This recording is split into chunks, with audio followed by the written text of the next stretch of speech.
y cómo podríamos mantener una topología de red segura.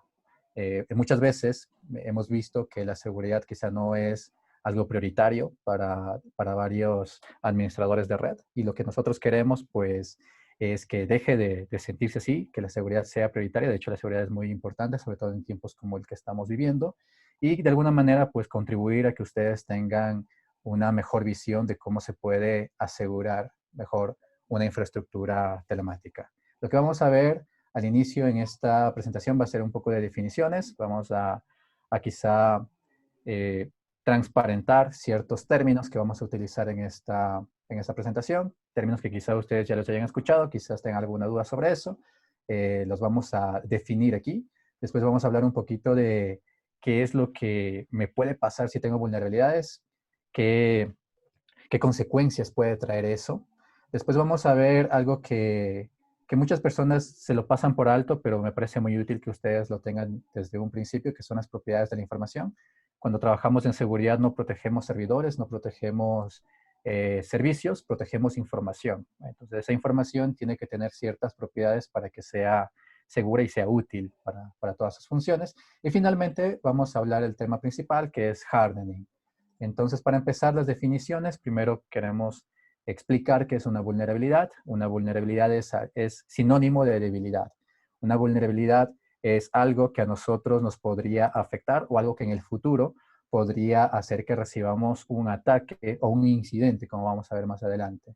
Entonces, una vulnerabilidad puede ser por omisión, puede ser deliberada. Omisión quiere decir, me olvidé, no lo tuve contemplado, no lo sabía. Y deliberada es, yo soy alguien interno que quiere hacerle daño de alguna manera a mi organización, o quiero tener algún tipo de exposición adicional, y por eso es que de manera intencionada he creado esa vulnerabilidad. Pues básicamente una vulnerabilidad es una debilidad que en el futuro podría explotarse para generarme un incidente. Eso es una vulnerabilidad. Algo muy interesante de las vulnerabilidades es que cualquiera las puede encontrar, cualquier persona u organización puede conocer o puede detectar una nueva vulnerabilidad, y esta vulnerabilidad podría estar asociada usualmente a un producto. Por ejemplo, si hablamos de la línea de Office, por ejemplo, si hablamos de navegadores, puede ser que alguien haya encontrado una vulnerabilidad para Chrome específica o para Firefox específica. Entonces, ese conjunto, ese conocimiento de vulnerabilidades, nosotros lo necesitamos saber. Más adelante les voy a decir dónde normalmente averiguamos esas vulnerabilidades para que ustedes también puedan estar al día con lo más reciente en cuanto a seguridad. Entonces, eso sería una vulnerabilidad. Después, un incidente. Un incidente es algo que en condiciones normales de operación no debería haber sucedido. Eso es un incidente. Cualquier cosa que en una condición normal no debía haber pasado. Es un evento inusual, un evento anómalo, algo que no me lo esperaba. Algo muy típico que quizá ilustre esto es cuando tenemos una caída de un servicio, tenemos una página web y esa página web dejó de funcionar. Pues eso es un incidente. No lo sabemos por qué todavía, pero no sabemos cuál es la razón de esa caída, pero sabemos que un evento inusual pasó, es un incidente. Otro incidente podría ser alguien externo logró entrar a mi data center, una persona que no tenía autorización. Entonces también es un incidente, eso no debió haber pasado. Y lo que tenemos que hacer es resolver este tipo de incidentes. Usualmente, cuando una vulnerabilidad ha sido explotada, se genera un incidente. Entonces, son dos términos que van relacionados o que van de la mano. Normalmente, los equipos de seguridad, como en los que trabajo, resolvemos incidentes. Eso quiere decir que cuando pasó algo malo, inmediatamente tratamos de solucionar ese algo malo que pasó. Pero también actuamos pre-incidente. Eso quiere decir cuando vemos la vulnerabilidad. Entonces, lo que hacemos nosotros es tratar de encontrar esa vulnerabilidad antes de que alguien externo o un atacante lo haga. De esa manera, si nosotros la encontramos, nosotros la corregimos y evitamos que un atacante o alguien externo encuentre esa vulnerabilidad y la explote. Entonces tenemos esos dos campos de acción. Le llamamos pre-incidente, cuando encontramos de manera proactiva las vulnerabilidades, o post-incidente, cuando el atacante ya ha explotado esa vulnerabilidad y generó el incidente. También tenemos otro término que también es muy común en los equipos de seguridad, y el que llamamos nosotros exploit. Exploit también está muy relacionado a los términos anteriores. Cuando alguien descubre una vulnerabilidad, para que se explote esa vulnerabilidad, nosotros requerimos una serie de pasos. Puede ser de comandos o puede ser de eventos, pero es casi una lista secuencial de cosas que se debe hacer para que esa vulnerabilidad sea explotada. Entonces dicen paso A, paso B, paso C, paso D, y finalmente vulnerabilidad explotada. Es como una receta casi. Eso es un exploit. Eh, cuando un equipo de seguridad busca vulnerabilidades, se basa en buscar la vulnerabilidad. Es lo que le interesa. Y busca cómo corregir esa vulnerabilidad. Pero en cambio un atacante piensa diferente, o un atacante tiene un objetivo diferente. El atacante busca la vulnerabilidad, pero no para corregirla, sino para explotarla. Entonces, para explotarla, él tiene que seguir los pasos que requieren la explotación de esa vulnerabilidad. Puede hacerlo de manera manual, lo cual suele ser muy complejo, solamente atacantes muy sofisticados lo hacen, o lo que puede hacer es conseguir la receta, pero ya preparada. Eso es lo que nosotros llamamos exploit. El exploit es un programa, es una serie de secuencias, es una secuencia de líneas de código, que lo que me permite es explotar esa vulnerabilidad. Entonces, el atacante se centra en, una vez encontrado o detectada esa vulnerabilidad, encontrar un exploit que aproveche esa vulnerabilidad. Para que tengan quizá un símil, el exploit sería algo así como el virus, como un troyano más o menos. Es lo que finalmente explota o se aprovecha de la vulnerabilidad y genera el incidente. Entonces, para ya hablar en términos que ahora sí conocemos, un exploit aprovecha una vulnerabilidad y una vez que haya hecho eso, genera un incidente. Ya hemos relacionado los tres conceptos que hemos hablado. Y finalmente vamos a hablar del hardening. Hardening como lo ven, es un término inglés. Si lo quisiéramos traducir, sería endurecimiento o fortalecimiento. Hay muchas palabras en seguridad que se toman directamente del inglés, no se las traduce, y hardening es una de ellas. Entonces, en el hardening, lo que nosotros queremos es fortalecer la seguridad. Lo que comentaba hace un momento, que nosotros encontremos esas vulnerabilidades, que nosotros las mitiguemos antes de que un atacante las genere, y aparte, también podemos actuar previo a la instalación de servidores.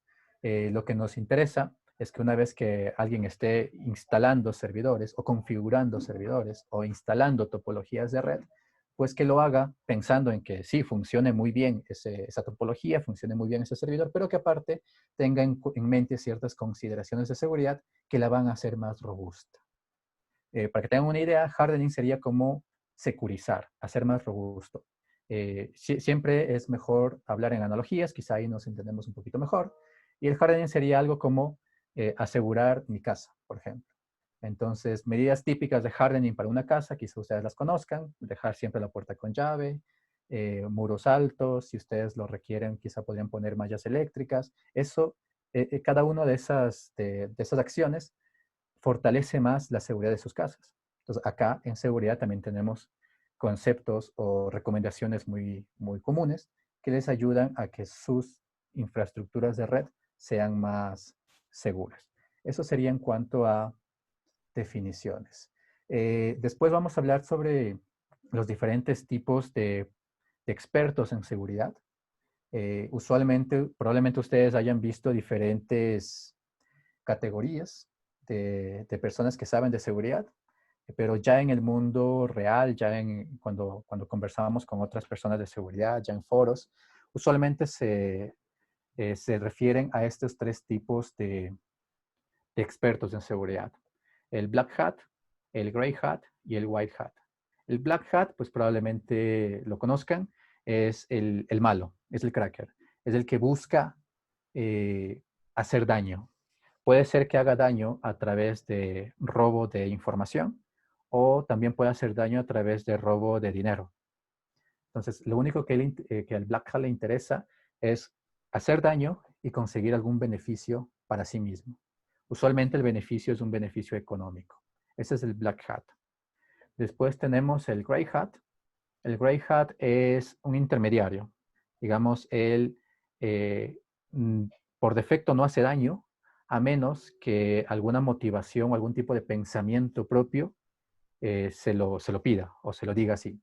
En esta categoría de los Grey Hats, usualmente tenemos a los hacktivistas. El grupo más común de hacktivistas son Anonymous, probablemente han escuchado de ellos. no son los únicos.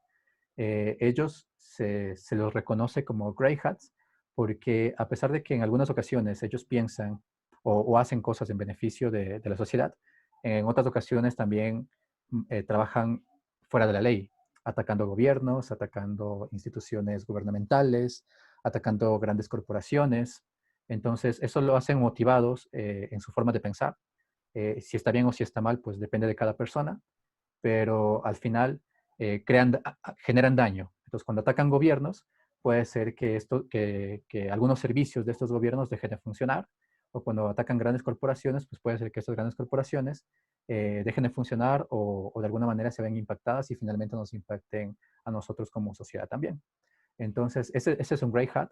Un Grey Hat actúa en ocasiones fuera de la ley, pero normalmente tiene una motivación de un pensamiento muy único. Y finalmente están los White Hat. El White Hat es ya el experto en seguridad, es el que vive de esto, es profesional de seguridad.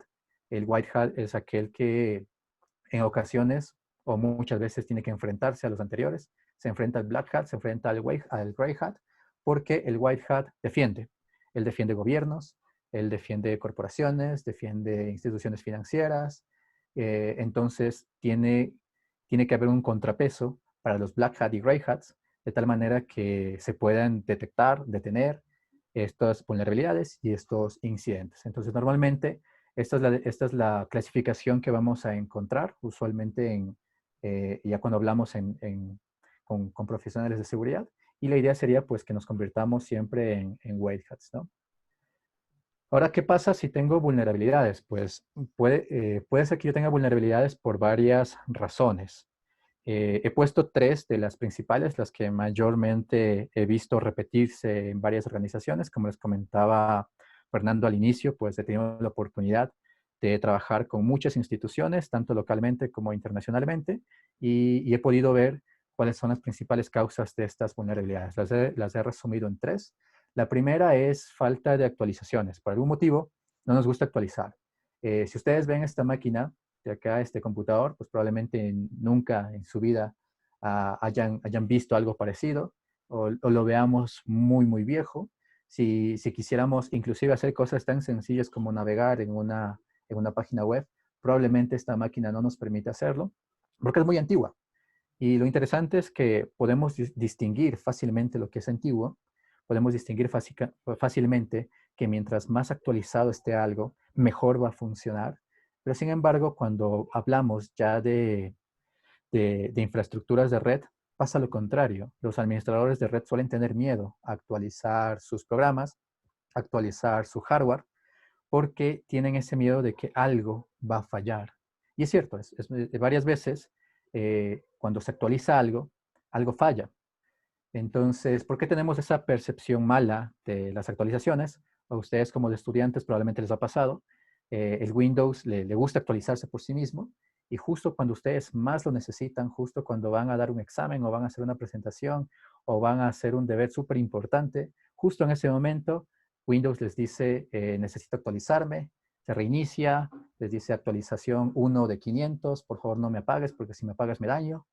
Entonces, ese tipo de experiencias hace que sintamos una cierta aversión a las actualizaciones, y lo cual está mal, porque debemos actualizarnos tanto como podamos. De hecho, mientras más periódica sea esa actualización, mejor protegidos estamos de las vulnerabilidades. Y ese es un tema. Y el otro tema, cuando ya hablamos de infraestructuras de red, probablemente a ustedes también ya les ha pasado en sus proyectos de la universidad, cuando tienen que instalar algún programa muy especial. Ese programa requiere algunos programas intermediarios o secundarios, un requerimiento usualmente le llamamos. Entonces, si algún programa por ahí actualizamos, algún requerimiento actualizamos, o algún componente de nuestro proyecto lo actualizamos, en ocasiones deja de funcionar todo el servicio. Y ese mismo miedo tienen las personas que administran infraestructuras de red en la vida real, porque si deja de funcionar un servicio, su negocio o la empresa para la cual están trabajando se ve seriamente afectada. Imagínense si, por ejemplo, un banco, por alguna actualización no debida, eh, tumba o da de baja su servidor web. Sería una pérdida de dinero increíble, tanto para el banco como para sus clientes. Entonces, por tener esa versión a actualizar, es que las personas no actualizan. Y cuando no actualizas, te vuelves vulnerable inmediatamente, porque todos los días se descubren nuevas vulnerabilidades en diferentes servicios, en diferentes aplicaciones, todos los días. Y como todos los días aparecen nuevas vulnerabilidades, si hoy, en este momento, estoy completamente seguro que no tengo vulnerabilidades, mañana ya no lo sé. Porque puede ser que alguien haya descubierto una vulnerabilidad que me afecta directamente a mí, o la semana pasada, o el mes siguiente. Entonces, si yo espero mucho tiempo para actualizar, lo que va a pasar es que mientras más tiempo espere, es más probable que tenga más vulnerabilidades. Y al final un atacante se puede aprovechar de eso y me puede atacar. Y va a ser peor eh, el impacto o el efecto que podría tener esto. Entonces, primero, falta de actualizaciones. Por favor, traten siempre de tener actualizados todos sus servicios, no solamente cuando estamos hablando de infraestructuras de red, también en sus dispositivos personales, sus celulares, sus tabletas, sus computadores, todo traten de tenerlo actualizado siempre. Y los antivirus, siempre traten de tener todo actualizado porque mientras más periódica sea la actualización, mayor seguridad van a tener ustedes. Primera causa. Segunda causa, ya les hablé un poquito, la seguridad no es prioritaria. Vamos a suponer que a nosotros nos han dado una misión y esa misión es que levantemos una página web. Entonces, cuando a ustedes les dan esa misión, ¿qué es lo que piensan? Piensan, bueno, ¿dónde voy a comprar el dominio? ¿Dónde va a estar el hosting? ¿Es mejor un hosting en nube o un hosting físico? Tengo que diseñar la página web, tengo que realizar las conexiones con las bases de datos, tengo que ver si la página va a ser dinámica o estática. Es decir, piensan en las funcionalidades de la página web. Y eso está bien, porque si les mandaron a hacer una página web, pues tiene que funcionar bien como página web, ¿no es cierto? Pero usualmente no se piensa en qué tan segura es, tendrá o no tendrá vulnerabilidades, qué pasa si alguien me ataca, cómo voy a responder a ese incidente. La seguridad no está en nuestro checklist cuando estamos levantando un servicio y eso está mal. Eso debería no ser una parte prioritaria, pero sí una parte muy importante de todos estos servicios. Por ejemplo, cuando me mandan a levantar un servidor de correo. Entonces, al final, que ese servidor de correo sea lo más confiable o lo más seguro posible y que también funcione como servidor de correo, ¿no? Porque al final es lo que nos pidieron.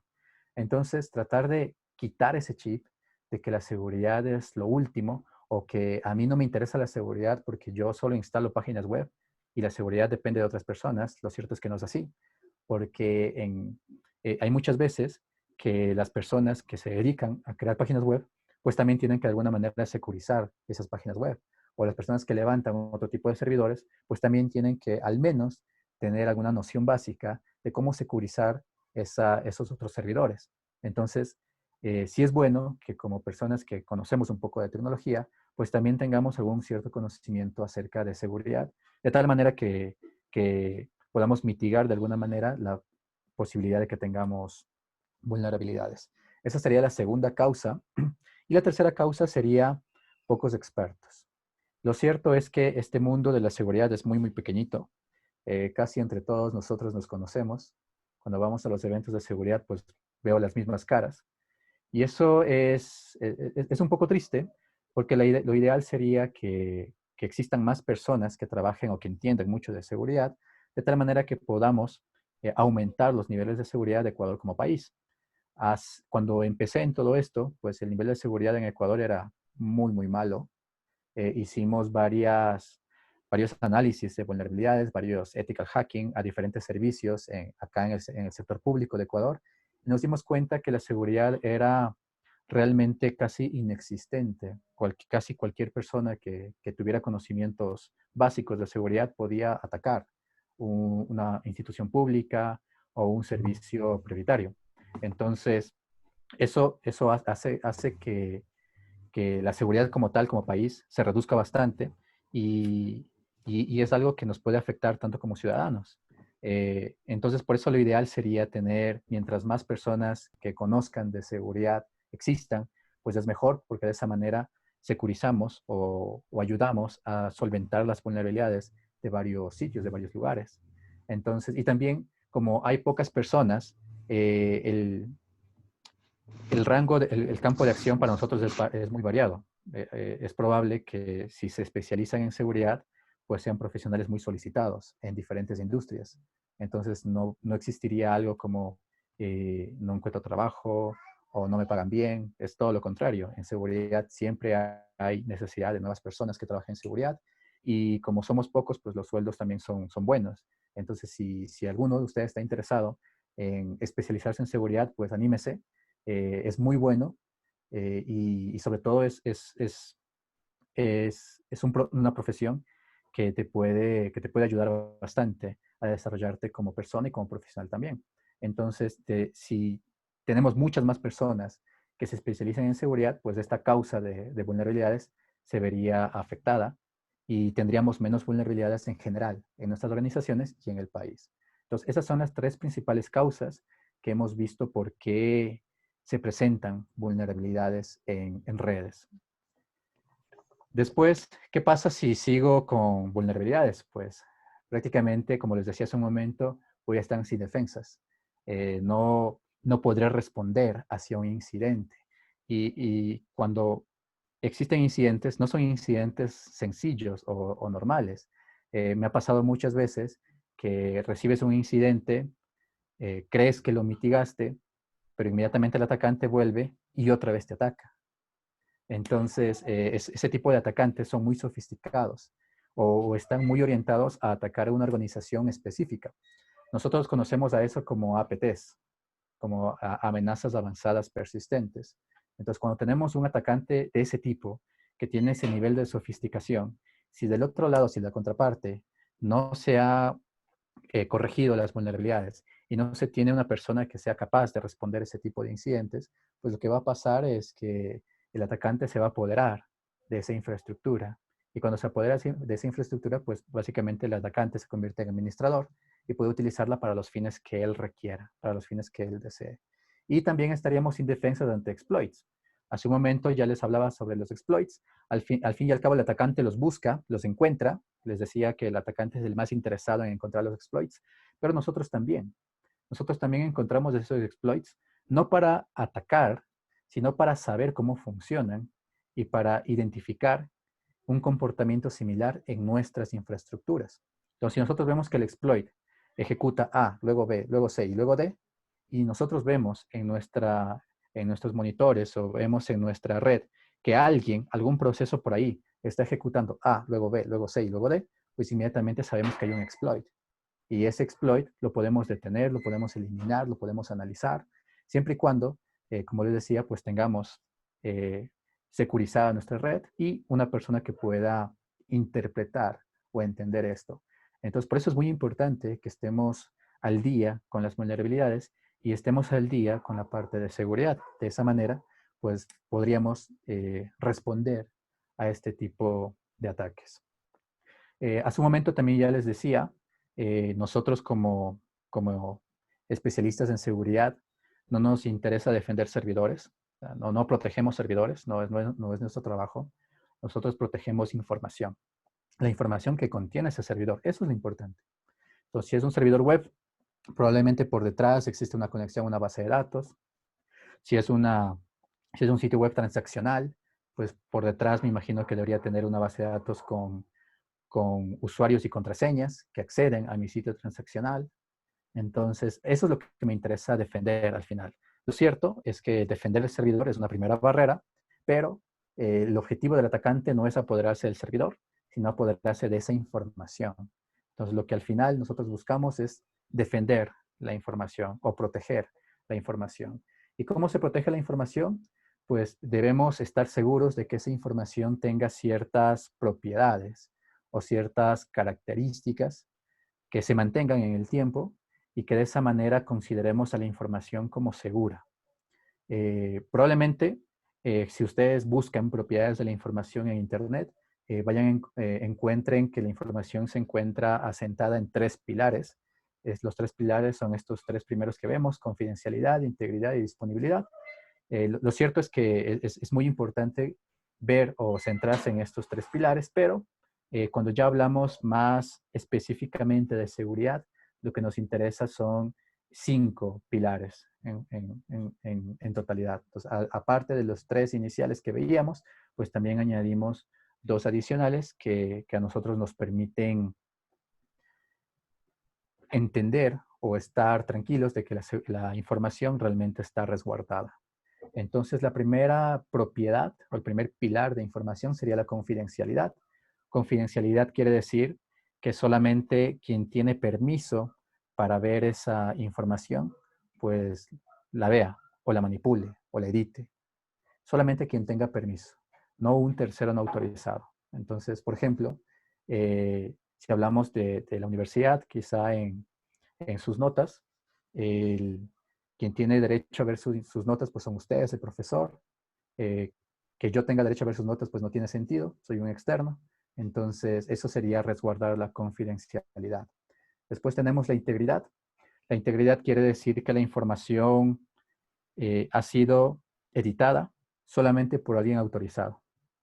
Es decir, o en otras palabras, no se ha modificado si no tiene autorización. Eso quiere decir integridad. Es decir, tal como está, tal como espero que esté, sigue estando. El contenido sigue siendo el mismo. Eso es integridad. Por ejemplo, volviendo al ejemplo de las notas, pues que alguien no autorizado pues no modifique sus notas. La única persona autorizada en sus casos serían sus profesores. Ellos serían los únicos que pueden poner sus notas o modificarlas en caso de que se requiera, pero que un tercero no autorizado no pueda. Eso quiere decir integridad. Después, disponibilidad. Disponibilidad quiere decir que la información pueda ser accedida siempre que una persona o siempre que un servicio lo requiera. O sea, siempre que busque acceder a esa información, pues la información debe ser accesible o debe estar disponible.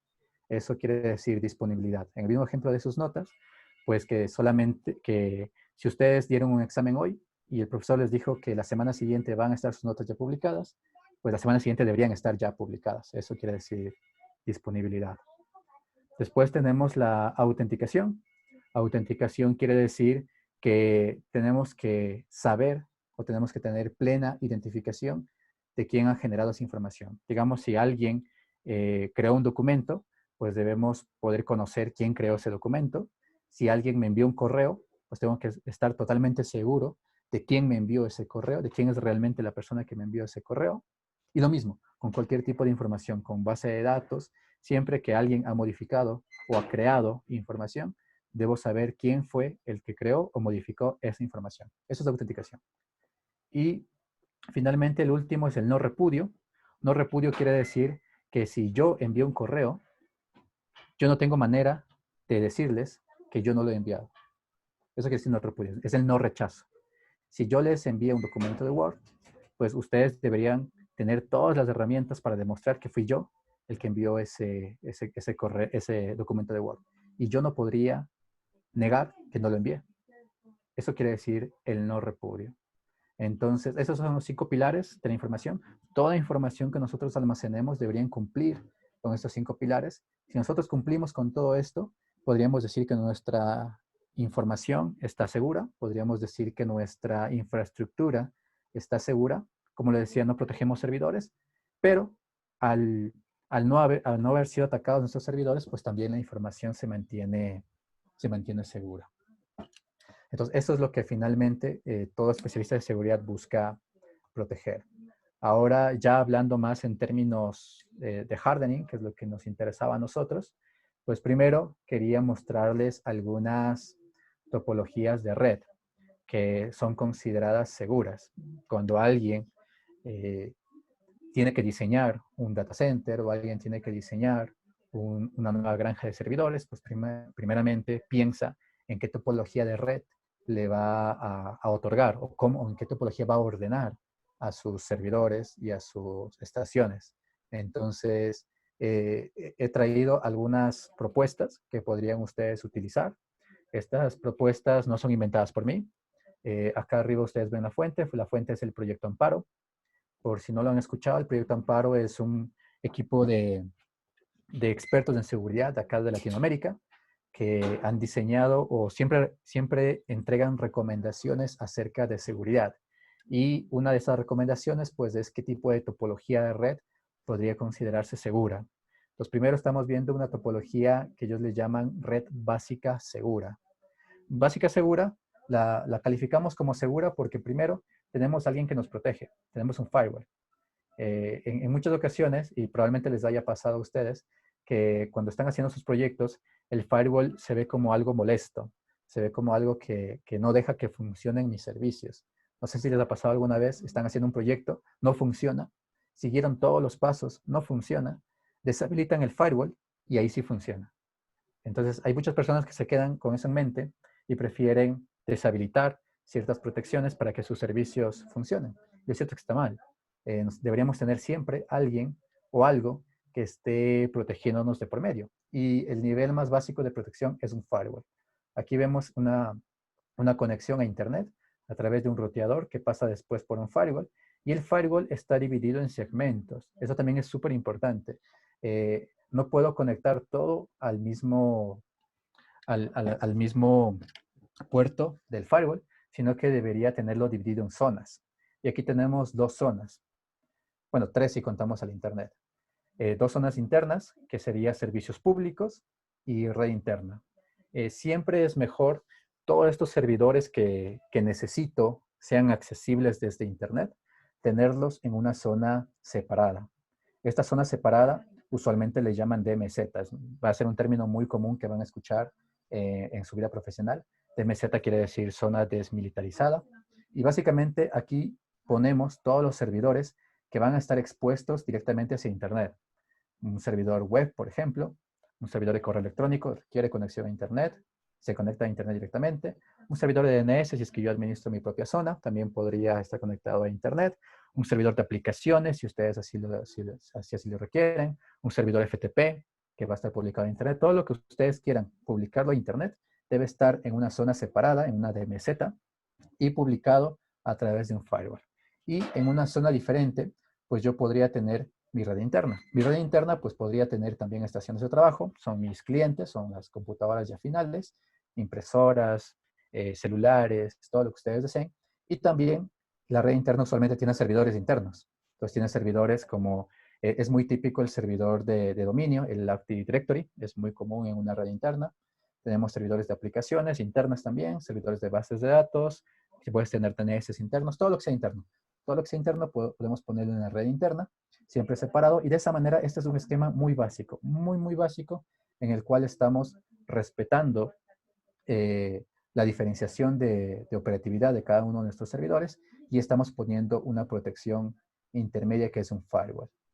Lo ideal sería que entre estas dos zonas no estén conectadas directamente, sino que cuando quiera una estación de trabajo acceder a uno de estos servidores, por ejemplo, un administrador web, lo tenga que hacer a través del firewall. Te va a pasar por el firewall, es decir, sea tratado como si fuese alguien externo, alguien que viene desde Internet. De esa manera estamos protegiendo nuestra red interna y estamos protegiendo nuestra red de servidores públicos. Como les decía, esta sería una topología básica. Tenemos una segunda propuesta.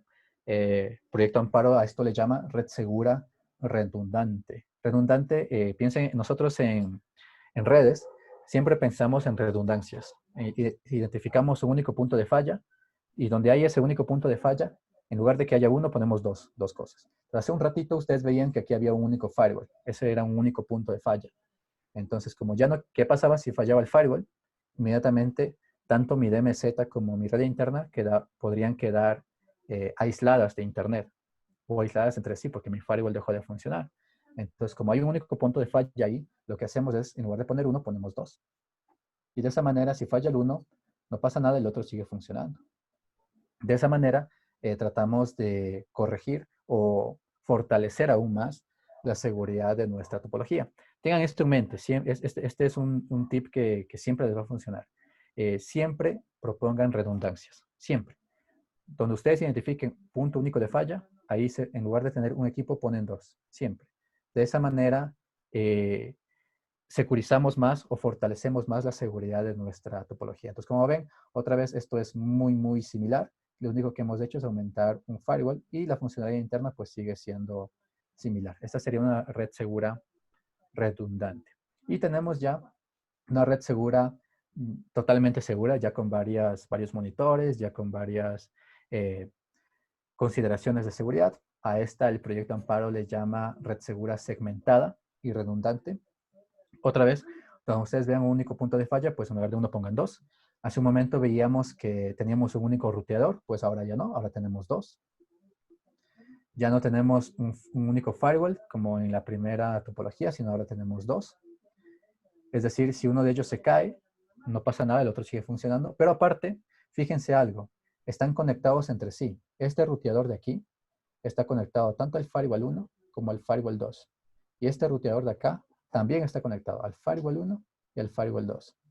Eso hace que si este ruteador de aquí se caiga, no pasa nada. Todo el tráfico va a venir a través de este otro ruteador y este otro ruteador lo envía a los firewalls. Y lo mismo, si el de acá se cae, pues entra a funcionar el otro. Esto lo llamamos nosotros balanceo de carga. Cuando tenemos dos dispositivos muy similares que están en redundancia, lo ideal sería que estén conectados entre sí y trabajando con balanceo de carga. Balanceo de carga quiere decir que estos dos van a trabajar al mismo tiempo.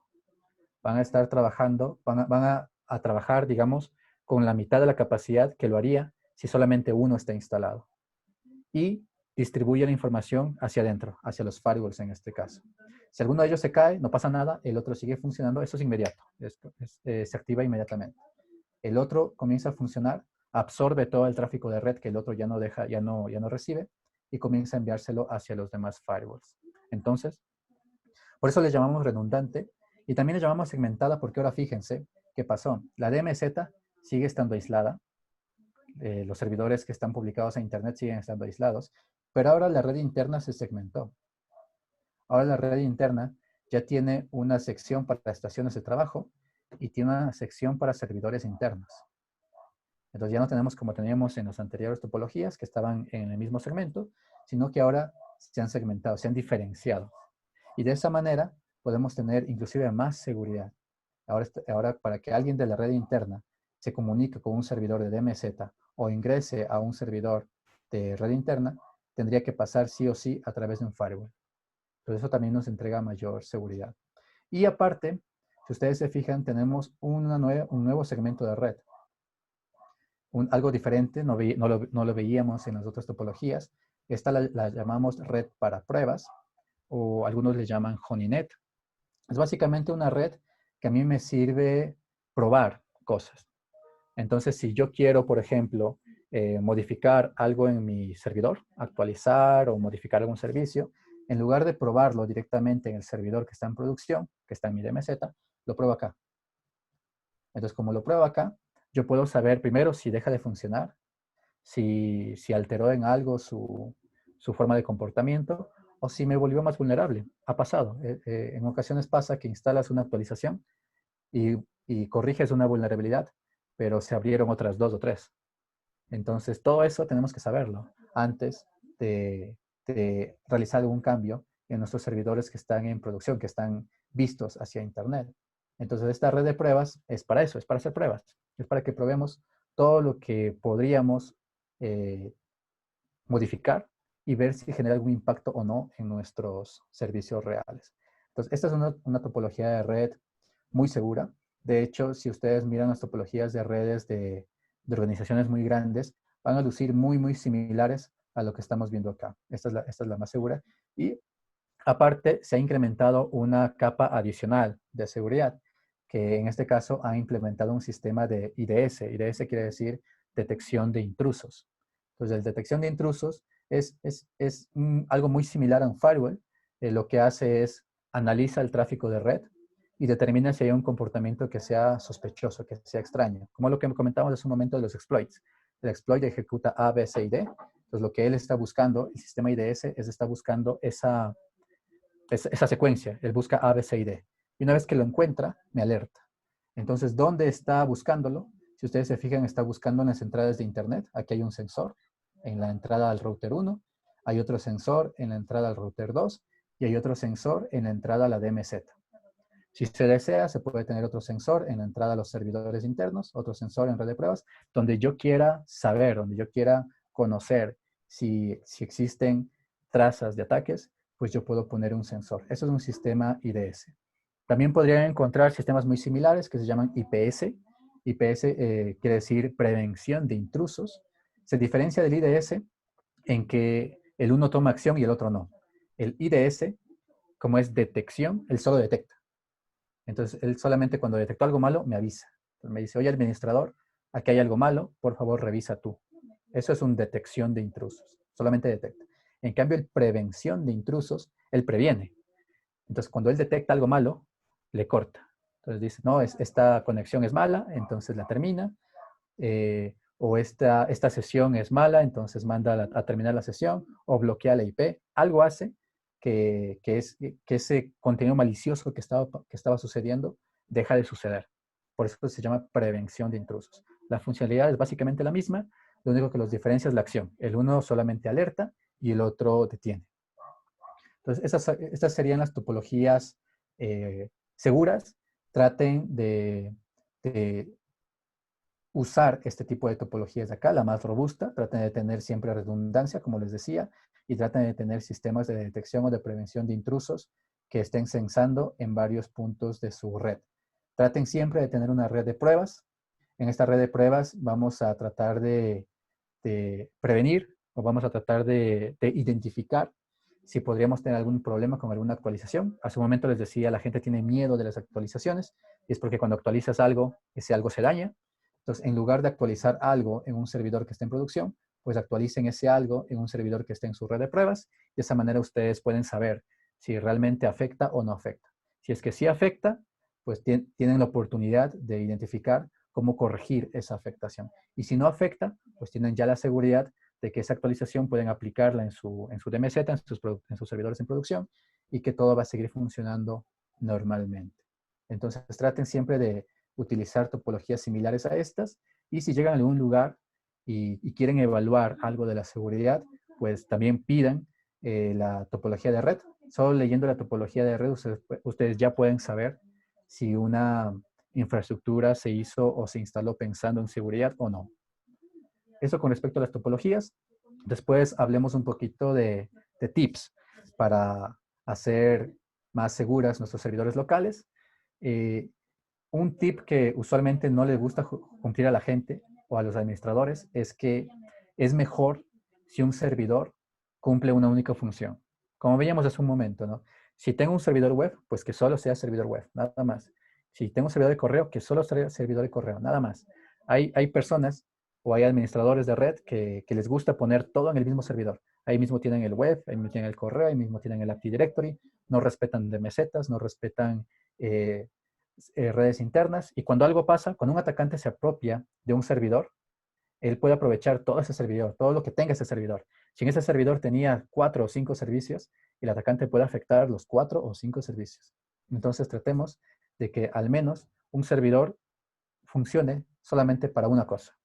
De esa manera nos permite administrarlo mejor, porque serían muy poquitas cosas las que van a estar instaladas o funcionando ahí, y en caso de un incidente, el impacto va a ser menor. Entonces, ese es el primer tip. Segundo tip, por favor, no usen claves por defecto. Es muy interesante que cuando alguien busca un tutorial de cómo instalar X servicio, lo normal es que ese tutorial o ese servicio trae una clave por defecto. Usualmente es admin, administrator, password del 1 al 8, del 1 al 6. Son contraseñas ya muy comunes. O root, son contraseñas muy comunes. Y muchas veces acceder a un servicio es tan fácil como encontrar la clave por defecto de ese servicio. Entonces, el atacante no tiene que aprovecharse de ninguna vulnerabilidad adicional, no tiene que estar viendo nada muy extraño para él, sino que lo único que él hace es buscar la clave por defecto y ya ingresa. Entonces, por favor, nunca utilicen claves por defecto. Siempre utilicen claves que sean robustas y únicas para cada servicio. Tercero, desinstalar el software innecesario. Yo les decía, es muy común que en los Windows o en los Linux vengan preparados con muchísimos servicios. Un servidor Windows trae el Active Directory, como les decía, trae el IIS, trae un DNS interno, trae bueno, antes traía el Exchange, ahora creo que ya está todo por Office 365. Es decir, un servidor trae tantos programas como él pueda soportar. Y lo mismo los Linux. Los Linux traen un Apache, traen un FTP, traen un Postfix, traen un montón de servidores.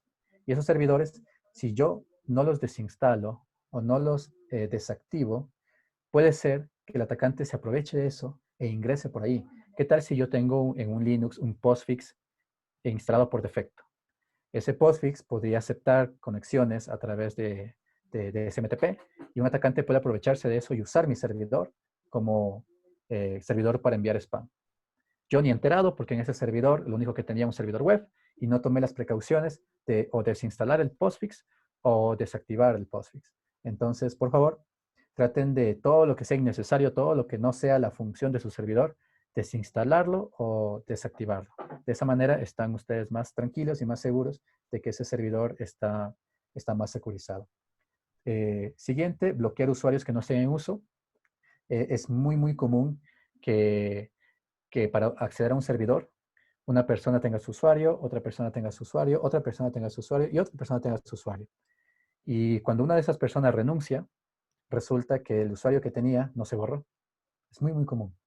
Entonces siempre hacer una auditoría de usuarios, siempre saber qué usuarios han accedido. Si hay un usuario que tiene permisos pero nunca accedió, entonces es mejor desactivarlo. Si hay un usuario que ya renunció o fue despedido, es mejor desactivar sus accesos, sus usuarios y solamente permitir que existan usuarios o permitir el acceso solamente a quienes realmente lo necesiten y tengan autorización para eso. Entonces, eso también es un trabajo que requiere mucho esfuerzo, pero la verdad es que vale mucho la pena porque evitamos que un empleado quizá que no salió en los mejores términos, pues finalmente nos afecte. Siguiente, deshabilitar todos los servicios innecesarios, todo lo que ustedes vean como innecesario, deshabilitar. Todo lo que no cumpla con la función que yo requiero, deshabilitar. De esa manera, securizo mejor mi servidor.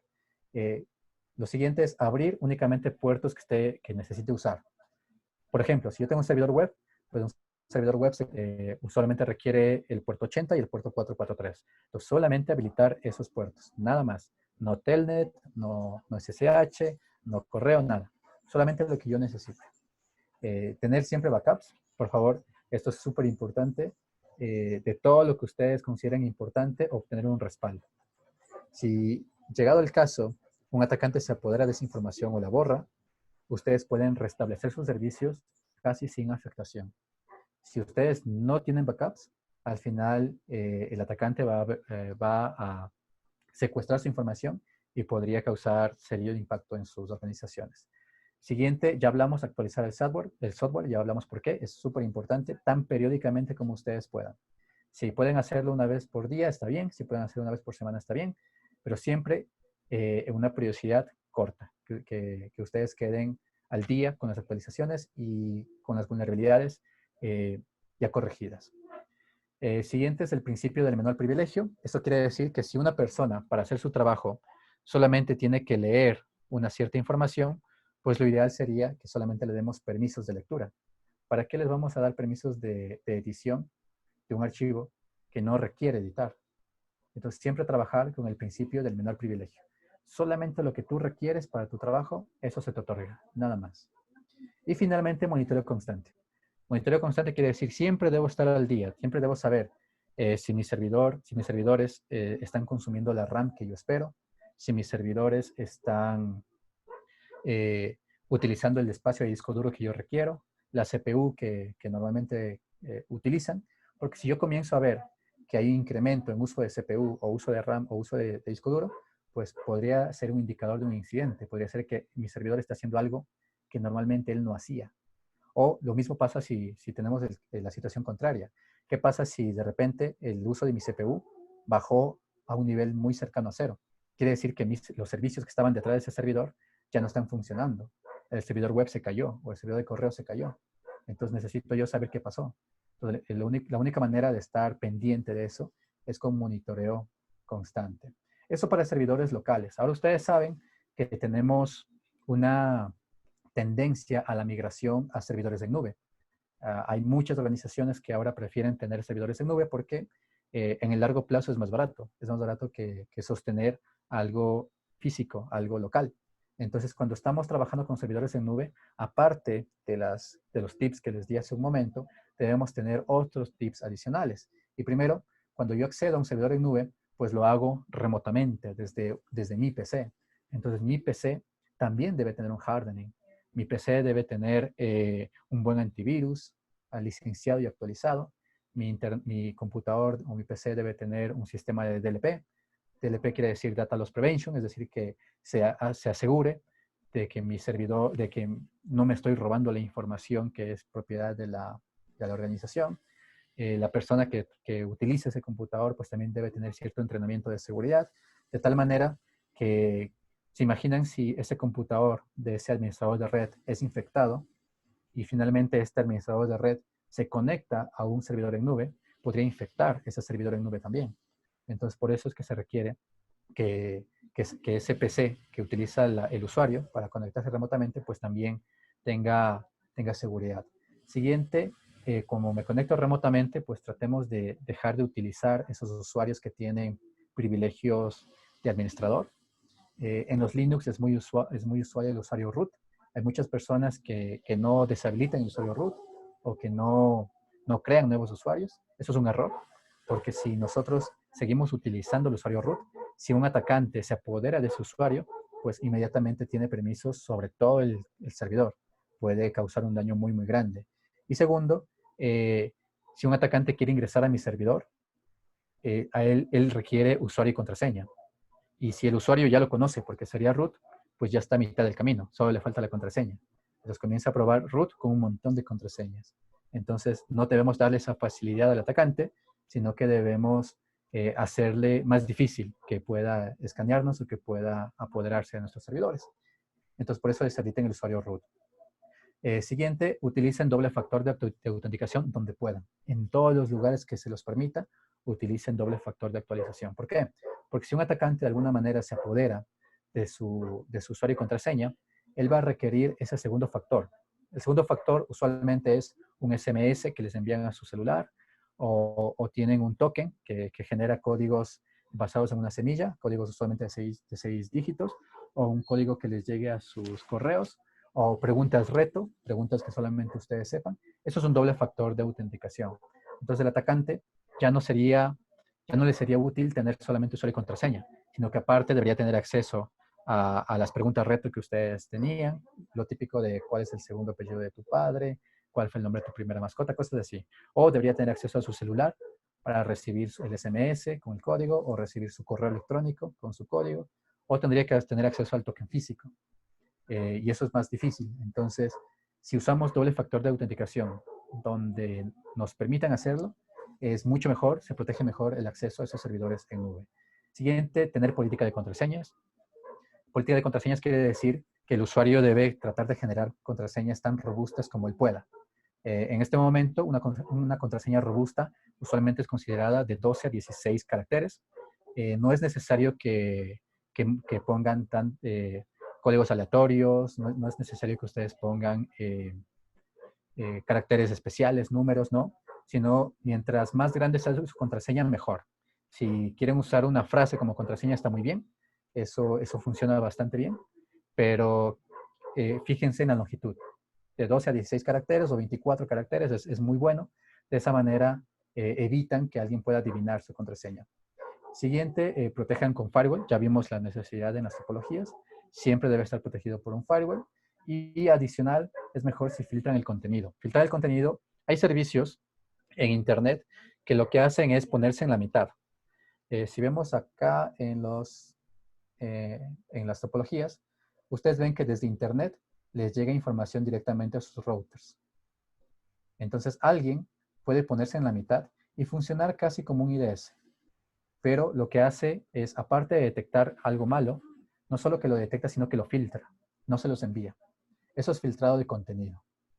Entonces, si alguien detecta, si esta empresa detecta que les están haciendo un ataque de un escaneo, por ejemplo, lo que hace es elimina ese tráfico de red de escaneo, lo filtra y a ustedes les envía únicamente lo bueno. Eso es muy común en servidores en nube, se prefiere utilizarlo en servidores en nube, así que si lo tienen disponible, pues por favor úsenlo. También para acceder, tratemos de no acceder directamente, tratemos de acceder siempre a través de VPNs. La VPN es una herramienta muy, muy fuerte porque nos va a permitir cifrar toda la información y crear una especie de túnel entre mi computador y el servidor que está en nube. Entonces, de esa manera, a pesar de que alguien pueda acceder o pueda ver cierto contenido de esa información, pues lo cierto es que solamente va a haber información cifrada. Otro error que también he visto muy seguido es, por favor, cuando tienen servidores en nube, bloqueen o cambien todos los puertos que sean por defecto. Ustedes saben que el puerto por defecto de SSH es el puerto 22. Entonces, el atacante, ¿qué es lo que hace? Comienza a buscar direcciones IP o servidores que tengan abierto el puerto 22. Una vez que lo encuentre, pues comienza a tratar de explotar ese acceso remoto. Entonces, ustedes, por favor, no usen el puerto 22. De hecho, ningún puerto que sea de acceso remoto, nada de eso publiquen a Internet. Y si por algún motivo tienen que publicarlo, pues lo que tienen que hacer es, primero, permitir solamente el acceso por VPNs y segundo, cambiar este puerto, que no sea el 22, sino el puerto 8427, por decirles algo. Acuérdense que hay 65.535 diferentes puertos, entonces tienen 65.535 diferentes opciones que ustedes pueden utilizar. Y un atacante usualmente no analiza todo ese número de puertos porque es mucho esfuerzo. Él pasaría muchísimo tiempo tratando de adivinar cuál es el puerto que se usa remotamente, entonces no es algo rentable para él. Y lo mismo con los puertos de proxy. He visto en muchos lugares que los puertos de proxy están abiertos. Los puertos más típicos son el 8080 y el 3040. Si ustedes tienen proxies, favor dejar de utilizarlos. Y si requieren utilizarlos por algún motivo, pues cámbienlos, mígrenlos de puerto. De esa manera, para el atacante es más difícil encontrar eso. Y finalmente, pues activen el registro de logs, eso es muy importante. Cuando tenemos un incidente nos interesa saber qué pasó. Y en el qué pasó, la única forma de saberlo es activando los logs. Si no podemos leer los logs, no podemos hacer un análisis del incidente. Entonces siempre, todo servidor, siempre que ustedes lo levanten, al final activen los logs. De esa manera, si tienen un incidente, pueden entender qué es lo que pasó, o el especialista de seguridad que les va a ayudar, pues él puede ayudarles a entender qué es lo que pasó y corregir esa vulnerabilidad. Finalmente, ¿cómo me doy cuenta de vulnerabilidades? Pues lo más fácil es estar atento a sitios en donde se publican esas vulnerabilidades. Yo acá tengo una lista de algunos sitios en donde normalmente nosotros nos alimentamos de seguridades. Sería bueno que se los anoten. El más importante es el mailing list del USCERT. USCERT es el Centro de Respuesta a Incidentes Informáticos de Estados Unidos. Ellos son muy buenos viendo vulnerabilidades. Ustedes pueden suscribirse a su mailing list, así tal cual, mailing list USCERT. Acá arriba tienen la URL. Y pueden suscribirse acá. Aquí dice para aprender más o suscribirte, visita el sistema de suscripción. Ustedes ponen un correo y inmediatamente les empiezan a llegar noticias de seguridad. Todos los lunes en la mañana llega un correo con las vulnerabilidades descubiertas en la última semana. Eso pasa todos los lunes. Entonces, de esa manera, ustedes pueden saber si alguno de los programas que ustedes utilizan o alguno de los servicios que ustedes utilizan ha tenido una vulnerabilidad publicada recientemente, durante la última semana. Este es un lugar muy, muy bueno donde ustedes pueden saber. Si ustedes quieren encontrar una vulnerabilidad específica sobre un producto específico, pues tienen el NVD, el National Vulnerability Database, que es de la NIST. Igual acá arriba tienen la URL. Aquí nosotros podemos encontrar una vulnerabilidad para todos los programas que ustedes se imaginen. Al inicio de la presentación, yo les comentaba que cualquier persona puede encontrar una vulnerabilidad. Y eso es cierto. Cualquier persona puede encontrarlo. Cualquier empresa puede encontrarlo. Pero lo que normalmente hacemos en seguridad es reportársela a una base de datos única. Es decir, si yo encontré una vulnerabilidad, la publico acá, en la NVD. Si una empresa encontró una vulnerabilidad, también la publica acá, en la NVD. De esa manera, es como apoyarnos, es tener un repositorio único. Y si una persona quiere encontrar una vulnerabilidad, pues la encuentra. Tenemos acá la sección de Search, y aquí puedo buscar las vulnerabilidades por lo que yo quiera. Por mi Word, puedo poner el programa que yo quiera, nuevo VLC, el que ustedes deseen. Y aquí tengo las vulnerabilidades que tiene el VLC, por ejemplo. Esto es muy importante, ¿no? Para saber noticias de seguridad, les recomiendo suscríbanse. Aquí tienen el botón de suscripción para The Hacker News. The Hacker News es una revista de seguridad. Aquí usualmente encontramos información más reciente acerca de seguridad, tanto de ataques como de tipos de vulnerabilidades. Está en inglés, pero es información muy buena. Y si quieren información en español, tenemos el ISPASEC, así, igual acá tienen la URL. Se llama Una al Día de ISPASEC. También pueden suscribirse. Aquí tienen la sección para suscribirse a este newsletter. Y lo que hace una al día es eso. Escogen la información más importante del día anterior de seguridad y se les envían directamente a su correo. Esa información, pues otra vez, es información de seguridad importante. En muchas ocasiones tiene información sobre vulnerabilidades. Cuando es algo muy, muy impactante, pues nos lo notifican acá y ustedes igual pueden estar al día. Y otra página que también me gusta mucho a mí es BlogSeguInfo. Otra vez la URL la tienen acá. BlogSeguInfo es un blog de Argentina. Está muy bien hecho. Tenemos igual noticias de seguridad muy, muy importantes. La parte buena es que está traducida al español. Toma muchas fuentes para crear este blog. Una de las fuentes principales es de Hacker News. Entonces, ustedes van a ver en muchas ocasiones que la misma noticia de Hacker News que está acá en inglés, después de unos días la van a ver acá en Blog Info en español. Entonces, también es un muy buen lugar donde ustedes pueden conocer sobre nuevos ataques, nuevas modalidades, nuevos tipos de malware o nuevas vulnerabilidades que ustedes tengan que prestarle atención, pues es un muy buen lugar donde ustedes pueden conocer ese tipo de información. Si ustedes se suscriben al USCERT, al mini list del USCERT, a The Hacker News, a Un al Día de ISPASEC y a BlogSeguInfo, créanme que van a tener una visión muy amplia o muy buena de lo que es seguridad en general. Aparte, para encontrar vulnerabilidades, pues es muy bueno escanearnos a nosotros mismos. ¿Cómo nos escaneamos? Pues aquí puse solamente unas herramientas que son las más comunes, Nmap, Nessus y OpenBAS. Son muy sencillas de utilizar. Podemos escanear y entender si tenemos vulnerabilidades o no. Y lo más importante, hacer revisiones periódicas.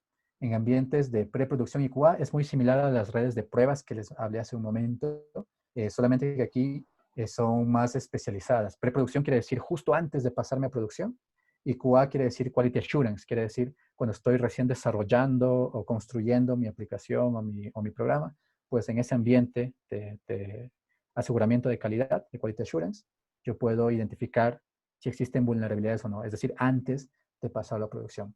Entonces, esas serían como las mejores formas en las que podemos securizar nuestra infraestructura, tanto desde la topología, tanto desde servidores físicos como servidores en nube. Hasta ahí, no sé si tenga alguien alguna pregunta.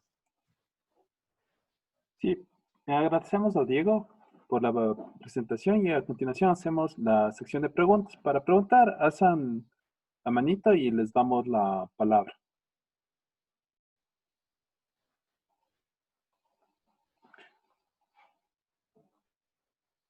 ¿Alguien tiene una duda, alguna inquietud para Diego? Todo fue muy claro. Ya. Entonces, hasta mientras podemos tener la siguiente encuesta que les envié. Sí, por favor. Agradecemos mucho a Diego por la excelente presentación que tuvimos hoy día. Entonces, porfa, chicos, hagan alguna pregunta a Diego, por favor.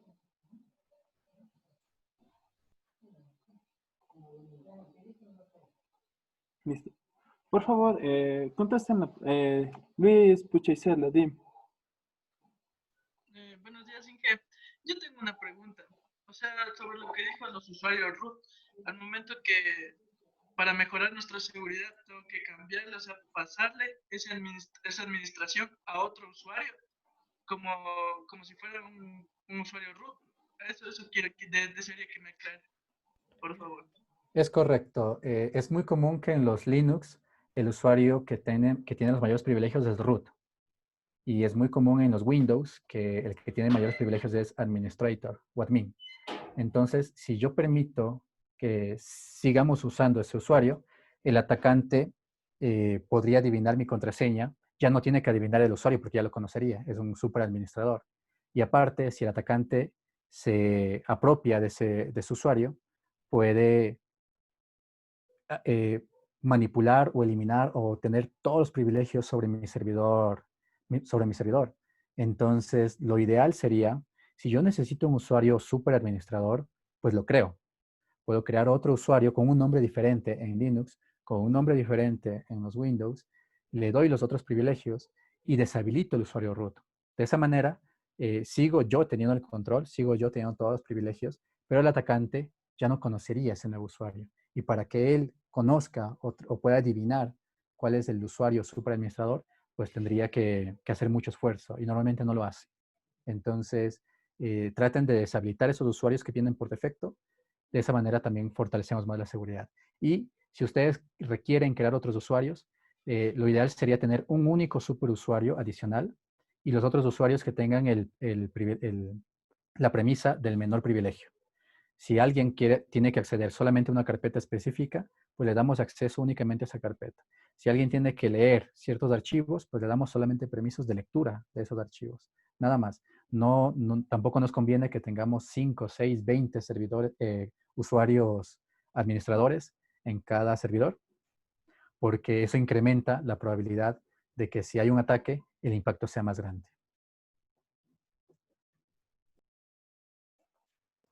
Gracias, Diego. ¿Alguien más tiene alguna pregunta?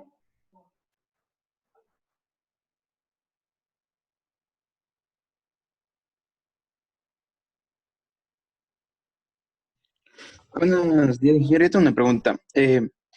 A veces por no comprar la licencia de algunos programas se le instalan un crack y a veces los antivirus como Kaspersky ya saben identificarle como un tipo de virus troyano. En algunas ocasiones se utilizan para realizar, yo qué sé, hacking o cracking. Es muy común, es muy común. De hecho, la recomendación es, por favor, no utilicen cracks, porque el crack es una de las formas más comunes que tiene el atacante para apoderarse de otras víctimas. Si el antivirus lo detecta como virus, es porque realmente lo es, porque detrás sí tiene algún tipo de contenido malicioso.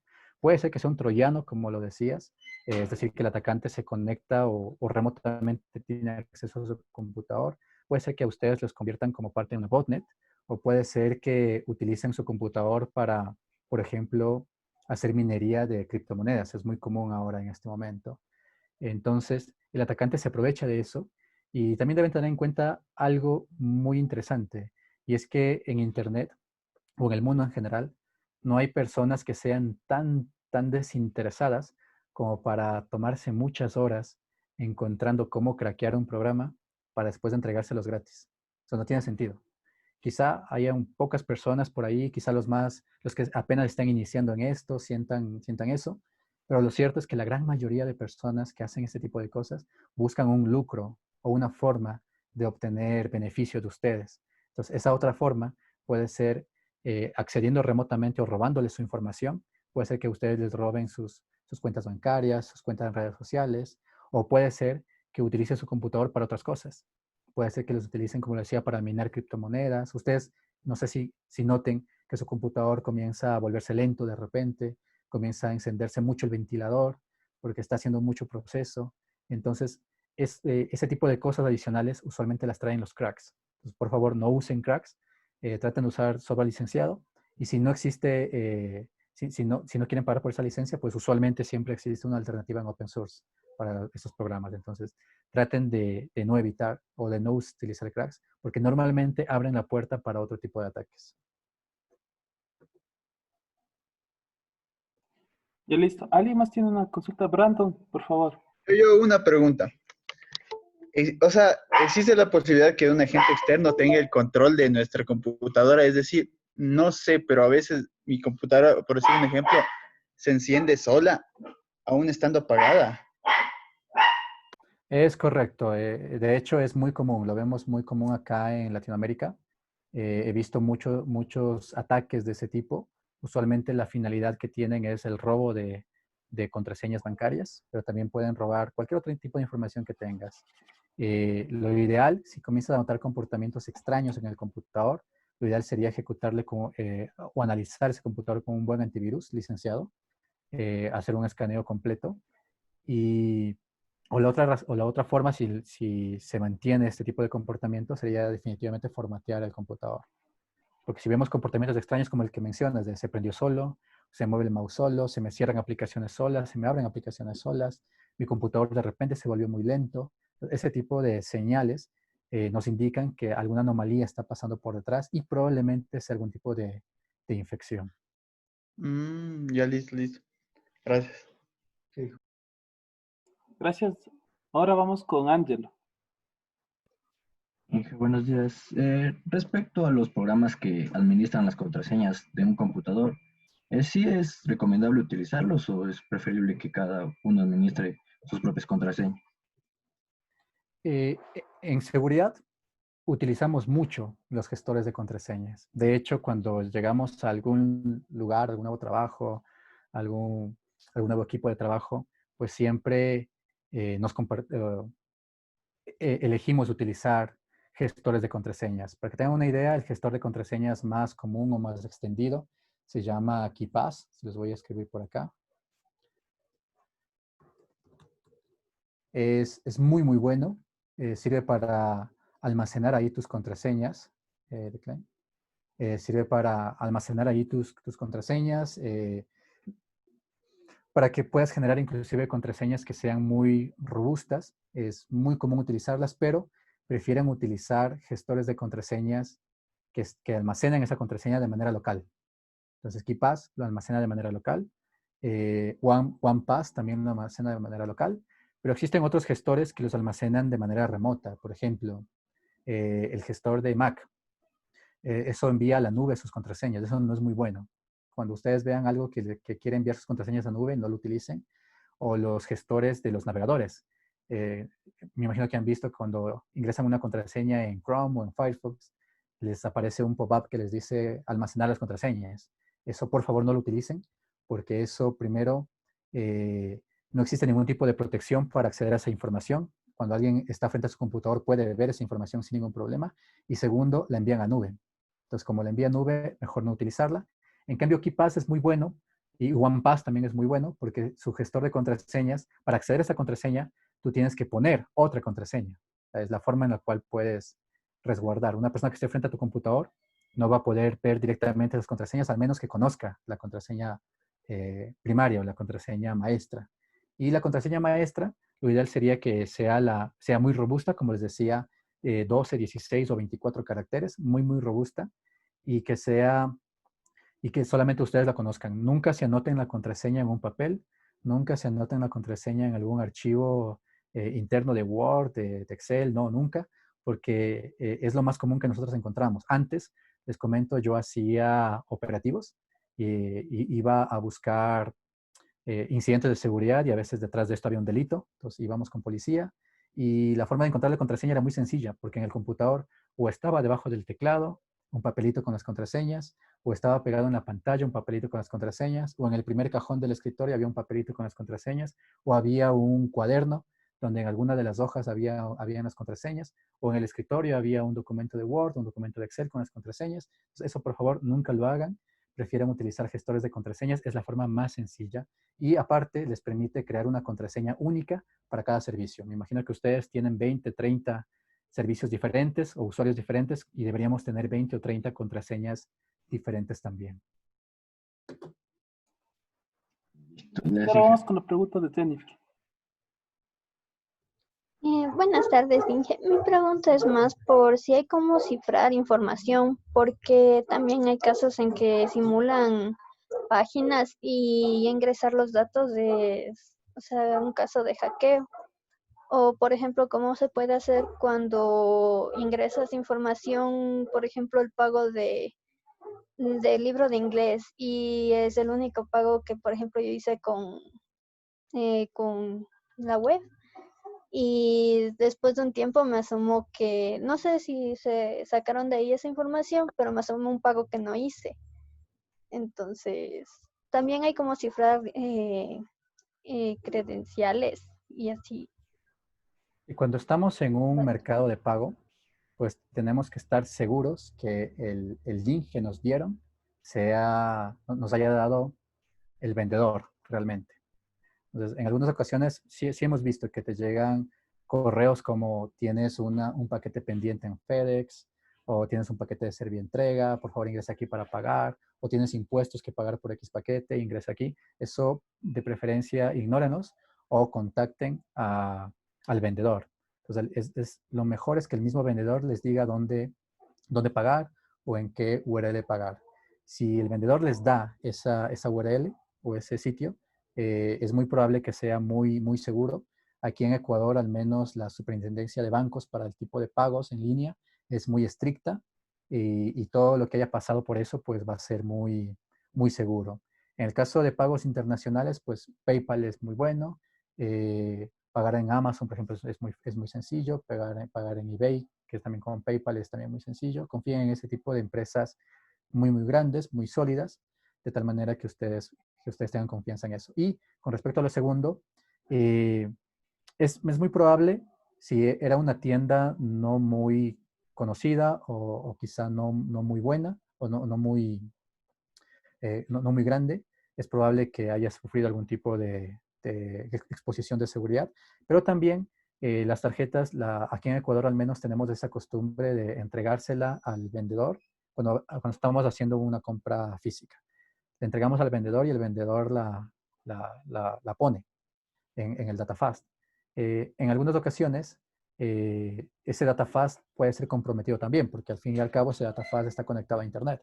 Hemos tenido algunos casos acá con algunas tarjetas, inclusive en alguna ocasión algunas personas cercanas también tuvieron problemas similares. Entonces también existe ese riesgo.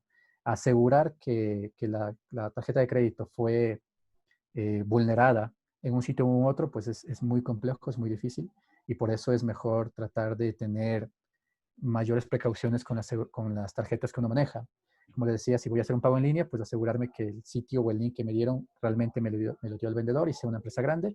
Y si es algo físico, pues nunca perder de vista la tarjeta de crédito, por si acaso alguien la pasa en otro lugar y nunca sacarla en un lugar público. En un lugar público, ustedes saben, pueden haber cámaras, cámaras de, no sé, un ascensor, cámaras en un local, y si la saco, pues es probable que se lea, que se vea. Y alguien que tenga acceso a esas cámaras, no necesariamente el dueño de ese edificio, de ese local, probablemente algún externo que también tenga acceso a esas cámaras, también las pueda ver. Entonces tratemos de tener ese tipo de precauciones de tal manera que nuestras tarjetas de crédito o de débito estén más seguras. Listo. Listo, vamos con la última pregunta de Cristian Quiroz. Con eso cerramos. Cristian. Sí, que quería hacer una pregunta. Por ejemplo, en lo que son páginas web, ¿la seguridad vendría dada directamente del host al que estamos suscritos? O, por ejemplo, si uno utiliza WordPress, o se podría utilizar algún plugin o alguna herramienta adicional para tener más seguridad. Digamos que es una seguridad compartida. Obviamente el hosting tiene que proveerme niveles de seguridad. Debe proteger mi dominio, por ejemplo, debe proteger el servidor como tal, debe haber un firewall por detrás, debe haber un filtrado de contenido por detrás, pero también quien está administrando ese servidor web también tiene que asegurar que su aplicación no sea vulnerable. Entonces, cuando existe un incidente, pues usualmente se busca qué fue lo que pasó. En el caso de WordPress, WordPress es muy atacado porque WordPress es muy sencillo de utilizar. Hay plantillas casi para todo. Y como hay plantillas, pues funciona por defecto lo que ya venía. Usualmente una persona o un administrador web no hace grandes cambios y el atacante sabe eso y se puede aprovechar de eso. Con respecto a cómo securizo mejor, un plugin, no existe un plugin como tal, pero sí tratemos de estar actualizados. En WordPress existe una cantidad de vulnerabilidades increíble. Todos los días aparecen nuevas vulnerabilidades y lo ideal sería irnos actualizando conforme aparezcan estas vulnerabilidades y esos nuevos parches. Y si por algún motivo o si tienes la opción de dejar WordPress y utilizar algún gestor diferente,